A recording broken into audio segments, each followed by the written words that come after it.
All right, it's a nice Wednesday morning, but good for another edition of Walking with Walls today, featuring Ottawa 67's forward, Penguins prospect, Sault Ste. Marie native. Any other adjectives you want to describe you? I think you got it all. Okay, Cooper Foster. Coop, happy Wednesday morning. How you doing? Pretty good. It's a little chilly, but I mean, not bad. That's a nice walk in Kingston. Did you get to sleep in a little bit today than what you normally do? Yeah, I mean, I'm used to the six o'clocks, but I mean, still would I wish a little more sleep, but it is what it is. So, second school day game of the year. First one didn't go your way. Do you like the getting this out of the way early in the day? yeah, I mean, it's nice that we get to go back to Ottawa after this, and we get back in the afternoon. But yeah, this game's gonna be exciting. I've been excited for it for the last week or so, so it's gonna be good. Do you like the extra noise that we had at the Canadian Tire Center? Just the constant screaming of the kids? Yeah, that was awesome. I mean, there's a lot of extra noise there. I mean, there's like about 15,000 kids in there, so it was pretty crazy. It's really cool to experience something like that with that amount of people in that building. But I'm sure this one's gonna be. I don't know if it's gonna match up to ours, but it's still cool to play forward no matter what. So yeah. So you said it was cold. You're cold. Yeah. I haven't checked the temperature this morning, but I'm guessing it can't be worse than like -3. Yeah. You're from the Sioux. How is this cold? I mean, it's been a long summer. It's kind of the first time I'm feeling the cold. So when I go back for Christmas for a few days and embrace that cold, I'll be fine when I get back here. What do you do in the Sioux when it's dead of winter? What do you do? Nothing really. I used to ski, but not anymore. So maybe ski with my brothers on down the rink or something like that. But Okay. other than that, not much. Not much. Like No. You're not an ice fisherman. Not really. No. So what else? Okay, during the summer, I know the Sioux is beautiful during the summer. Yeah. What's summer in the Sioux like?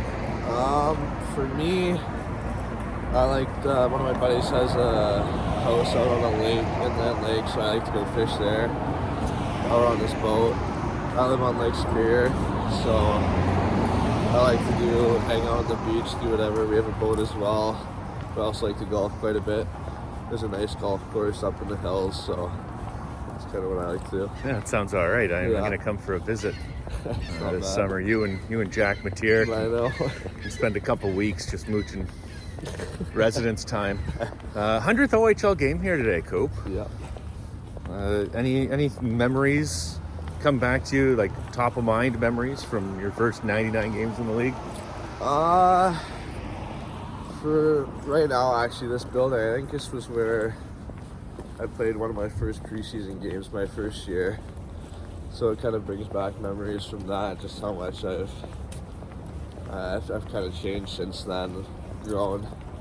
So just seeing how much I've changed as a player and as a person to 2 years ago, which wasn't that long ago, but I feel like a lot has happened since then. So it's cool to look back at that. Where have you made the biggest strides? Let's start with on the ice. Where have you made the biggest changes come from? I think just maturing as a player on the ice, just becoming more of an OHL player. I mean, gaining size, gaining weight, just everything happens faster. So it was a lot to adapt to, moving my feet, thinking faster, the physicality of the game, everything like that. I feel like I've adjusted to better. One thing that I noticed that was from your first training camp to your first OHL game, or seeing you, I think it was up in the Sioux. Yeah. The size of your legs seemed like they doubled. Yeah. You put in a lot of work, obviously, between the start of the year and even if it was a quarter of the way, halfway through the season. How much work did you put in to make sure that you could compete physically at the OHL level? Yeah, I mean, when I first got drafted to the OHL, I was just a little skinny kid. I think I was like 150 pounds maybe, and a year and a half later, I was almost like 185 pounds. So, I mean, there's a lot of work, a lot of eating, but I knew I had to do it. So, I feel like it's really paid off for me putting all that work in. Was it healthy eating, or was it just anything? A little bit healthy, but also anything. A lot of meat, lot of shakes that I didn't want to have, but had to have. So it's been a long journey, but it's paid off. And then off the ice, where you said you've done a lot of growing off the ice, where have you felt that you've been able to accomplish that? Yeah, maybe my first year coming in, I feel like me being sent back to the Sioux wasn't the worst idea. I feel like I wasn't ready to live away from home. I didn't have the maturity level, the responsibility, everything like that to be here my first year. And I feel like me going back and playing junior hockey there was good for me to like learn the ropes of junior hockey and everything like that. I feel like I didn't really know much about like how the OHL worked or anything like that. I kind of only knew the Sioux Greyhounds, that's about it. So yeah, just being more responsible, being more mature, taking care of my body, taking care of my brain away from the rink. That's kind of where I matured most. So when you say that it wasn't the worst thing for you, when you see a guy like Chase Yanni come in, and he's not living at home, but not on the team at 16, do you have any words of advice for him and encouragement, even though he's not on the team, that it's not a bad thing for him? Yeah. I was obviously I know how he's feeling. I know it's hard. I know it's not an easy thing. Obviously, you want to be with the 67s, but there's a lot of time. It's not the end of the road. I mean, he's so young still, like I was back then. So I feel like just playing his game and staying patient. You can gain a lot of confidence from playing there. I mean, I think he has the puck on his stick a lot more, and I mean, it can develop your game a lot when you play like that and have the puck a lot on your stick rather than playing not a lot of minutes with any other team. So just staying confident and be yourself. All right, Coop, tell me about draft day and then heading to the Penguins for development camp. Yeah, so everything you went through. Yeah, it was me and my dad on the couch. Actually, my mom was at work. She loves to work. She's a hard worker. She doesn't really miss too many days. So it was just me and my dad. I wasn't sure if I was gonna get picked or not, but just waiting on my couch just with my dad, and then when I heard my name, kind of just was in shock a little bit. Wasn't really sure if I was or if I wasn't or not. So it was a great feeling, and then got a call from Dumas after. So it was pretty cool. And then that night, actually, they wanted me to get to Pittsburgh right away. So I had to drive to Detroit for five and a half hours, get to a hotel, and then slept for about 3 hours, and then had to pitch a plane ride at 4 a.m. to Pittsburgh. So it's kind of a crazy day, but it was awesome. Well, we're just going to see if we can sneak in here. Are we able to get to the locker room through here? Yeah. Okay, wonderful, thank you.